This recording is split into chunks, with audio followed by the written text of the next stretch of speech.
Gentlemen, welcome to the award ceremony of the 69th Berlinale. Als nächstes der silberne Bär für den besten Schauspieler, the Silver Bear for Best Actor. Welcome back, Justin Chang. Wang Jingchun in his leading role in Dijiu Tianzhang, So Long My Son by Wang Zhaoshuai, a production of the People's Republic. In 2019, the Chinese film So Long My Son catches global audience attention at Berlin International Film Festival. The story is about a normal Chinese family's unexpected destiny that influenced by the Chinese one-child policy in 1980s. After it released in Chinese cinema, it also involves a heated debate among Chinese audiences. The debate mainly focused on the absent voice of woman's body between the Chinese traditional concepts and government policy. Family planning is an inevitable pain caused by China's transformation in the process of modernization. From 1949 to 1953, the country's population had a net increase of 60 million. The first national census in 1953 showed that the country's total population was 600 million. After that, the Chinese government had to start formulating a family planning policy. In 1973, the State Council established a family planning leading group and formally incorporated population indicators into the National Economic and Social Development Plan, and a vigorous family planning program was launched. For a country dominated by agriculture, family planning is not only a revolution that has changed the rural fertility culture that has lasted for thousands of years in China, but also means that population control and women's fertility have been placed at the center of the government work as a public topic for the first time. In this way, life, something that seems to be the most natural and real, cannot be left alone in modern society. In the process of modernization, it is woven into a large structural framework, deeply connected with politics, and becomes a product of discipline and planning. As in So Long My Son, due to the phenomenon of violent body control during the implementation of family planning, there have been constant criticisms. People point out the inhumanity of families losing babies and women having abortions. This voice obviously has its own significance and expresses the public voice, which can bring out the universal empathy. But it is worth noting that this kind of voice is often filled with a patriarchal perspective. Women, their bodies are just a battlefield for disputes, and their own perspectives and experiences are often absent. In the film, Li Yun's character has almost no initiative. She became pregnant with her second child by her husband's instigation, and had an abortion by her friend Ha Yan's force. And she was submissive from beginning to end. In comparison, her husband Yao Jun is more like a typical victim. He showed his desire for children from the beginning. When his wife was subjective to family planning, he resisted desperately and smashed the wall with his fist. The child was gone and he looked depressed. It seems that Yao Jun was the one who was hurt the most.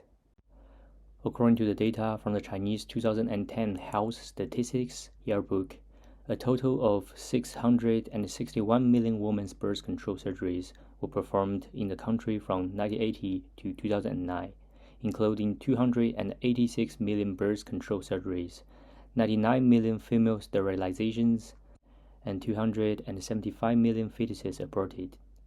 Even under ideal conditions, birth control surgery often brings side effects and complications to women. Myself, as a Chinese citizen who was born in the new century, I didn't get to experience that special period. So I took an opportunity to interview my mom, who was an assistant doctor in 1990s, to talk about her experience in that time. 你作为医生，你认为这个引产对孕妇本身有什么影响和伤害吗？那么从生理上呢，就是说，你肯定就是说大了，小孩大了嘛，那么就是人工催产不是正常的一个，就是瓜熟蒂落的，那个到足月了嘛，它就是也就是顺产的比较多。那么这个是人工催产的话嘛，它就会容易引起那种产后出血还有感染产道损伤呀，一系列的东西，就是也会影响到就是子宫内膜损伤呀，会影响以后的就是一些生理上就是说的一个功能上，这些都有一点点问题的。在你那个年代，多子多福是很多家庭的传统观念，所以你有没有遇到女性她们有自己的想法呢？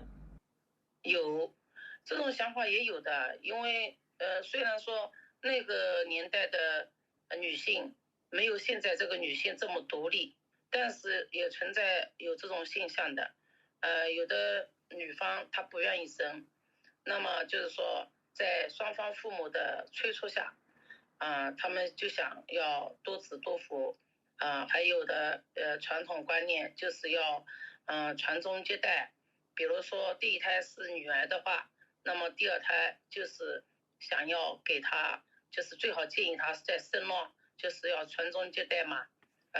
那么也有这些很无奈的，就是怀孕最终也会终止就是妊娠，就是要人工流产或者人工引产，这些就是没办法的。那时候就是在计划生育当中，你就想生，那也不能生啊。